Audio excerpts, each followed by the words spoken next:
Hello and welcome to Introduction to Criminology. My name is Walter Smith and I'll be your instructor in this course. I'm really excited to be a part of this class, and that's because criminology and the study of why people commit crimes is really what drove me into this field. It's what propelled me to where I am today. I'm really fascinated with why people would decide to commit crimes. Why would a perfectly seemingly ordinary individual decide one day, hey, even though I've lived a life that's been pro-social and crime-free for decades, I'm going to go out today and rob a bank, rob a convenience store, kidnap someone, sexually assault someone, murder someone, whatever it is. What would make me decide that's what I want to do today? Now, most of us couldn't fathom ourselves engaging in that type of behavior. And so we wonder what conditions could create a situation or circumstance where they would feel it's okay to engage in that behavior, or that's the right thing to do, or the thing I'm going to do. That's the study of criminology, why people commit crimes. It's also, this class is about how society responds to those criminals and crimes. What are the laws we create?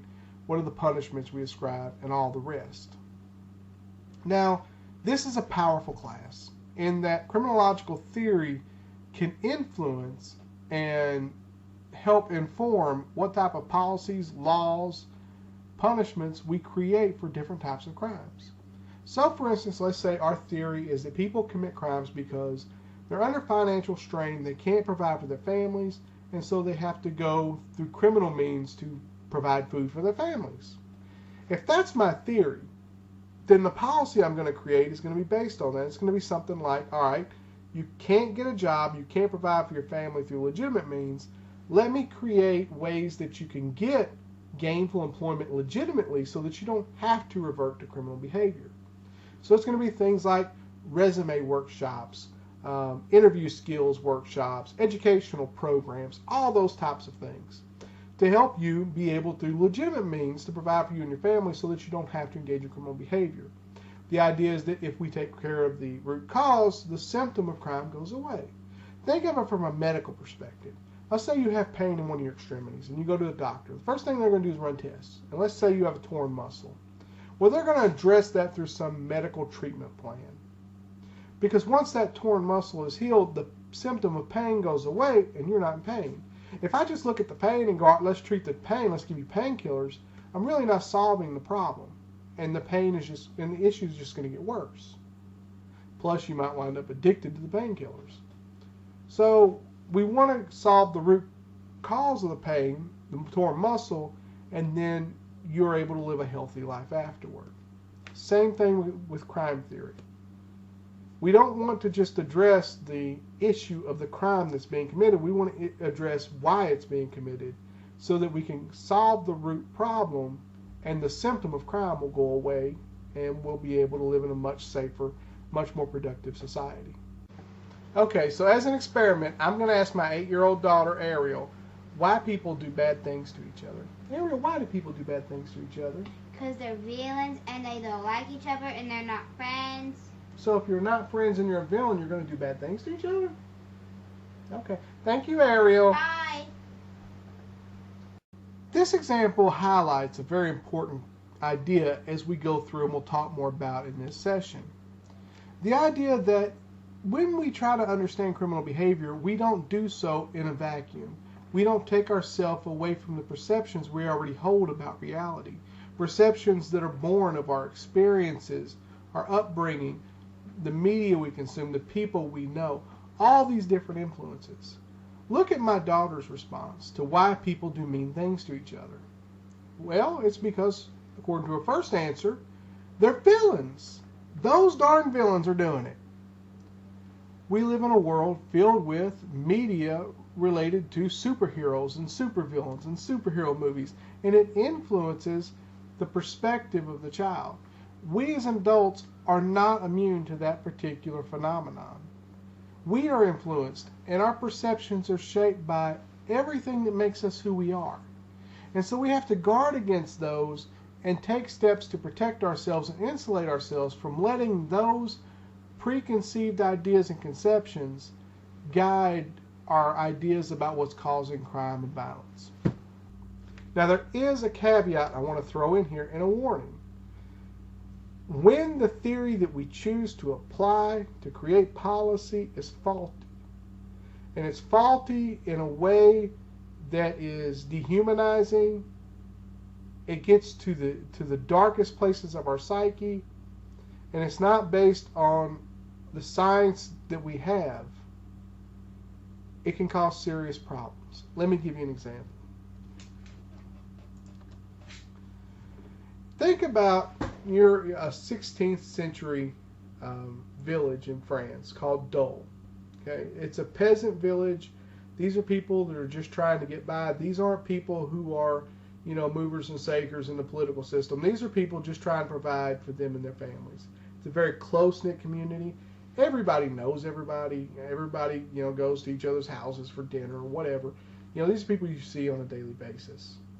There's also a community member named Giles who lives out in the woods a little bit in a cabin. He's a little bit off from society, but everybody still knows him. It's not like they're completely disconnected. Now, Giles is a person who lives off the land, and he struggles to be able to provide for himself. And even though he struggles to provide for himself, one day he falls madly in love with a woman. And this is the person that he wants to spend the rest of his life with. I mean, he's so passionate. And he knows I can't hardly feed myself, but love will make a way, and we will be happy, and we will be together, and I will provide for both of us and a family when it comes. Well, everything's good in the village, and everything's good with Giles, even though he does struggle all the more to provide food for he and his wife. But times are hard, everybody's struggling, and that's just the way it is. You be thankful for what you got, and you go out and try to get more as best you can. Well, one day in 1572, some of the villagers run across the body of one of the 10-year-old girls from the village, and she's been partially eaten. They don't know what could have caused this, and people are kind of in an uproar, and people get worried. I mean, what's going on? Is an animal attacking this kid? Is it a person? What happened? This is something our community's never experienced before. Well, it's going to experience it quite a few times, because in a matter of months, 6 children are going to die partially eaten or be attacked while being bitten and slashed at by a wolf-like creature in the woods. The one example I was talking about, some villagers come across a kid that's being bitten and attacked by a wolf-like creature. It runs off. They bring the girl back to the village. The village is just in an uproar. They don't know what's going on, what could be causing this.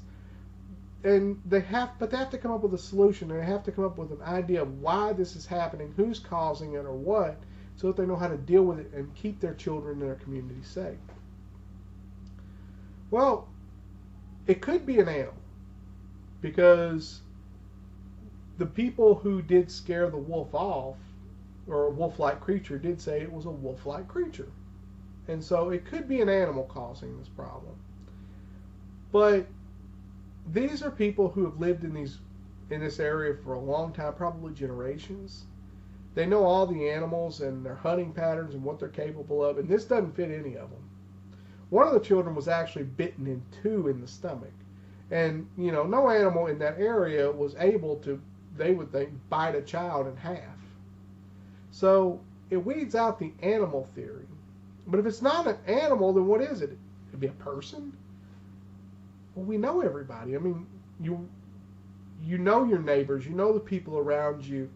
You know they wouldn't be capable of that. You had them over for dinner. You've socialized with them. They've watched your children.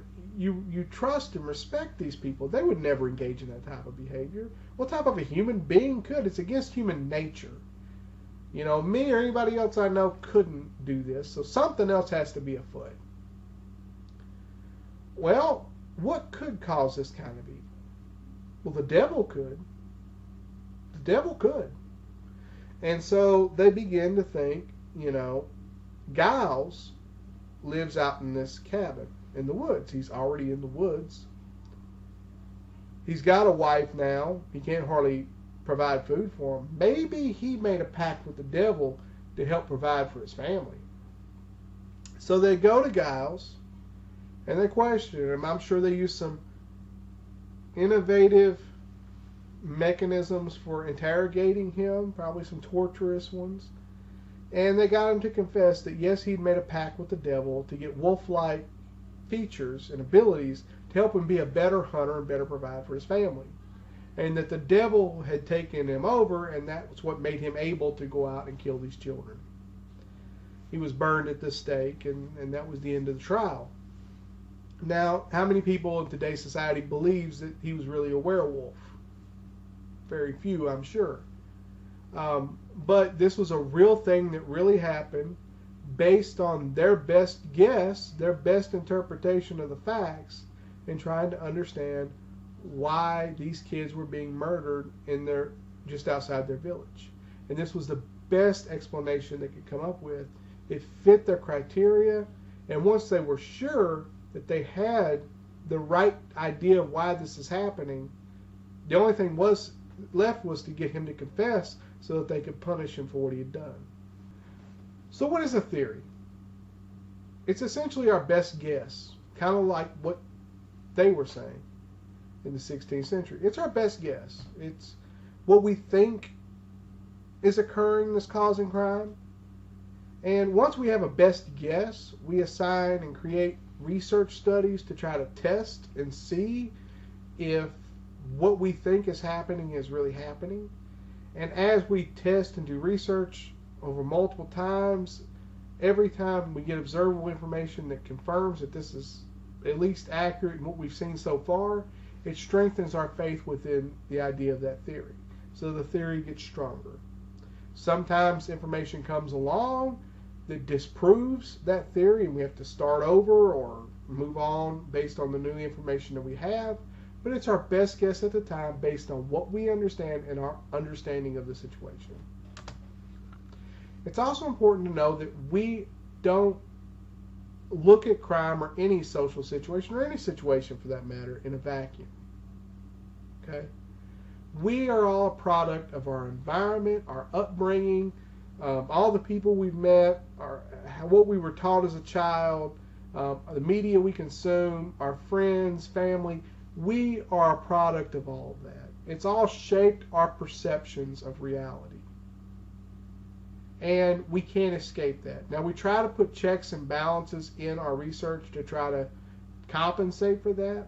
But we have to always remember and always keep in check the idea that we are looking at these issues through tainted eyes. Eyes that have been molded to look at the world in a certain way. Here are some sources of information if you do want to do some research on something like crime. First one are peer-reviewed articles. These are articles that are written by academics in whatever field it is, and then they're sent off to other academics to look over, and then if everybody approves and all that, it's published through peer-reviewed articles. Professional organizations, things like the American Correctional Association, American Psychological Association, American Society of Criminology, those types of associations are groups of academics and professionals in the field that write on the subject. Federal state government, things like uniform crime reports by the FBI, national victimization surveys, and those types of things. Also, through academic journals, different disciplines have different journals that are written by academics and professionals in that field, and so you can look at that and get good information. And books, but you got to be careful with books. I always say read the little bio that the book gives you, and then just ask yourself the simple question: does this person have anything to say of any relevance about whatever it is they're talking about? So, for instance, if I have two books, and one book is written by somebody that's been in the field for 30 years and has a master's degree from a great university and has done tons of research, and I have this other book written by somebody who decided to study something for 6 months and then write a book, who's going to have more to say about that subject? Well, the guy that's been in the field and done the work. Remember, theory drives policy. We already talked about how this works with the idea of economic challenges being the cause of crime. Our ideas about why crime is caused drive our decisions on how we're going to deal with that crime and what type of policies and laws we're going to legislate to try to deal with that problem in society. But remember, theory isn't the only driving force, and a lot of times it's not the loudest driving force, by the way. Our laws are written by politicians who are elected by the people, And so their primary responsibility, the people they're going to listen to the most, are their constituents, the people that elected them to that office. And so sometimes theory is drowned out by the will and the voices of the majority of the voters, who may or may not have any idea about what's really occurring, or what science has to say about whatever the issue is. So what is a crime? This is another definition we have to get out of the way. A crime is an act that's so terrible, it's so horrific, that a group of legislators need to come together, describe the elements of this behavior, and put a punishment for people who commit this behavior, and give power to the criminal justice system to go in and enforce this law. It's not just something that society sees as bad, but it's something that there's actually a law in the books, and there's actually a punishment ascribed to it. Now I want to get into some cautionary tales, which is going to represent the bulk of what we're going to talk about today. Cautionary tales. Times when we didn't do such a good job of creating good theory that led to good results. And a lot of times this comes down to what's wrong with those people. You know, me and you are okay. We're good, law-abiding citizens. We're the good guys. What's wrong with those people that are committing all the crimes and doing all the problems? There must be something wrong with them, something fundamentally different, either at a biological level or at a spiritual level, that would make them capable of doing these things. Because normal, ordinary individuals like us, we couldn't even imagine it. But they're doing it because there's something wrong with them. In the Middle Ages, we have a lot of reported trials and things related to vampirism. The idea that the dead are coming back to life to inflict harm on the living. And I'm not going to go over all of these. These are things you can research on your own if you want. But the one I am going to highlight is Fluckinger's reports. In Austria in the 18th century, so not too long ago, there was an outbreak of vampirism in a small community within that Austrian government. And they were really kind of embarrassed by it. I mean, this is an enlightened period. People don't believe in vampires anymore. We're starting to look at science, you know, and we're coming out of the Dark Ages, and this is just embarrassing. And so they thought, you know what, we need to thwart this. We just need to nip it in the bud. That bud needs to be nipped. So we're going to get this doctor, who we respect, named Fluckinger.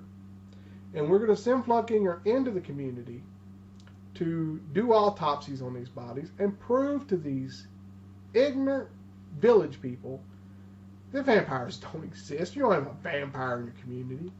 So Fluckinger comes in, brings all the science of the day with him, and he starts doing autopsies on these bodies.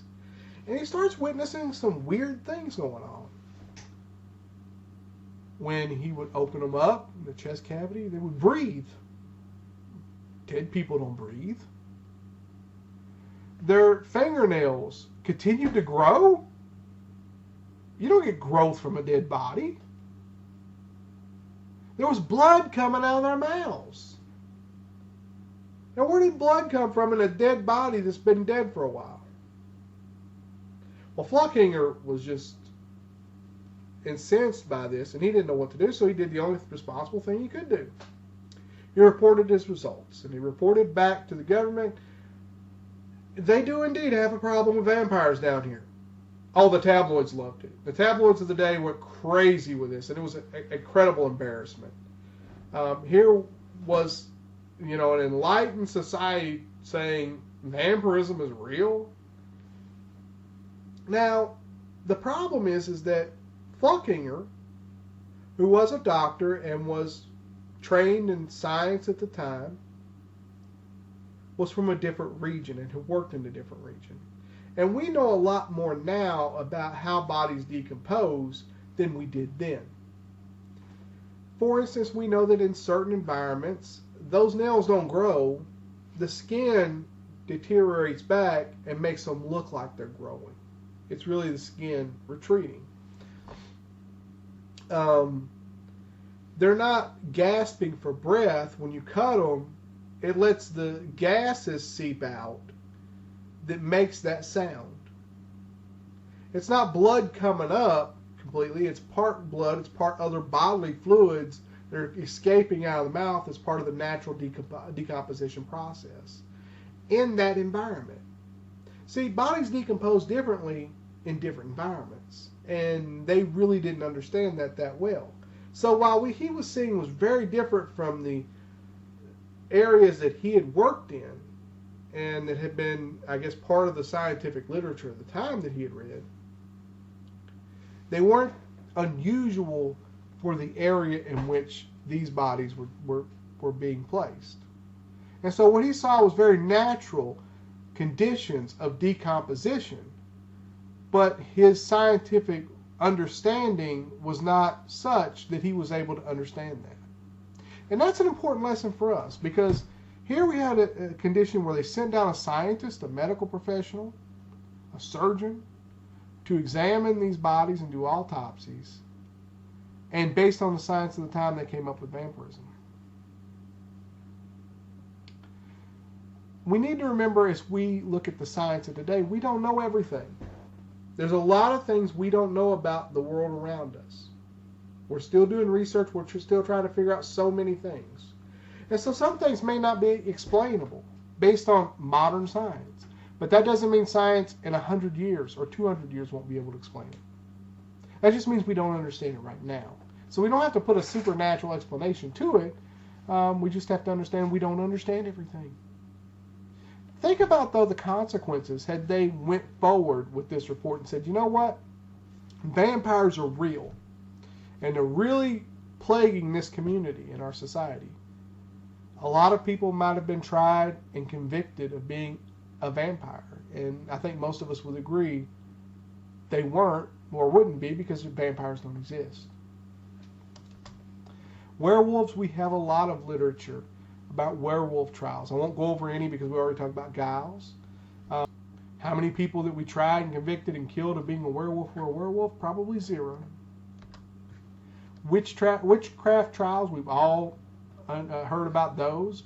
Witches were blamed for all the ills in society or for whatever was going wrong, and or whatever the problem was that we wanted to address, and we tortured them, we forced them to confess to being witches, we killed them, and probably how many of them do you really believe was a witch? But we like to get on our high horse sometimes and go, you know what? All right, we tried people for being witches. They probably weren't witches. We tried people for being werewolves, and werewolves don't exist. Okay. And all right, we did those things. That was a long time ago. We live in a totally different society. They were in a very unenlightened society, plagued by explanations of superstition. We live in an enlightened society with science rules the day. We have an understanding of the world around us now. We could never find ourselves in those situations looking for those explanations. I'm going to counter that with a few examples of more recent history, modern times, and maybe some future problems where we have found ourselves falling into these same traps. The first one is racial profiling. I'm not going to spend a lot of time on that because I'm sure you all understand what racial profiling is. At its most basic introductory level, it is using a person's characteristics to determine how police and the criminal justice system might want to engage with that person. It's a disastrous policy or practice. It's horrible. It's done nothing but harm society, but we continue to see it used throughout our country. Another issue is forced sterilization in the United States. In the 20th century, early 20th century, all the way up to the 1970s, our country engaged in forced sterilization of individuals who we deemed unworthy or problematic to reproduce.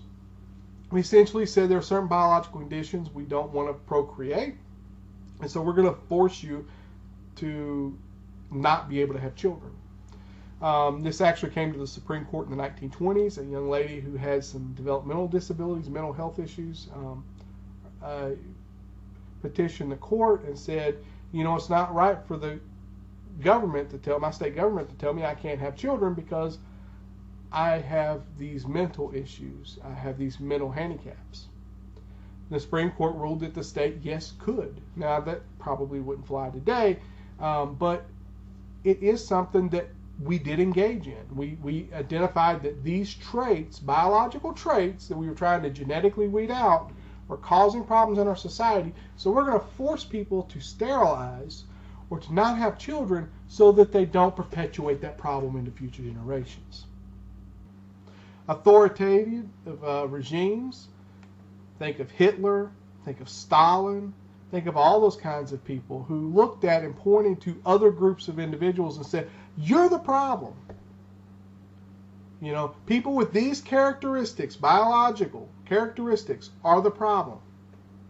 And so because they're the problem, we're going to create, in the case of Hitler, concentration camps to do tests on these people, to torture these people, to murder and commit mass genocide, to get these people out of the way because they're the ones causing the problems.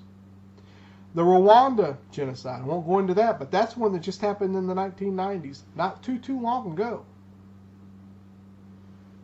So there are examples in more modern history, some present day history, where we can see these misguided theories causing some pretty big havoc in our communities.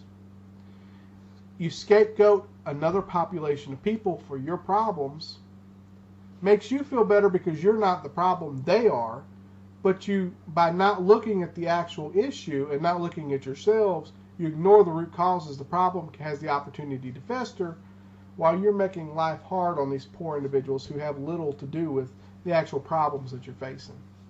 That's all I've got today. I look forward to seeing you next week when we'll start talking about biological theories of criminal behavior. Have a great one.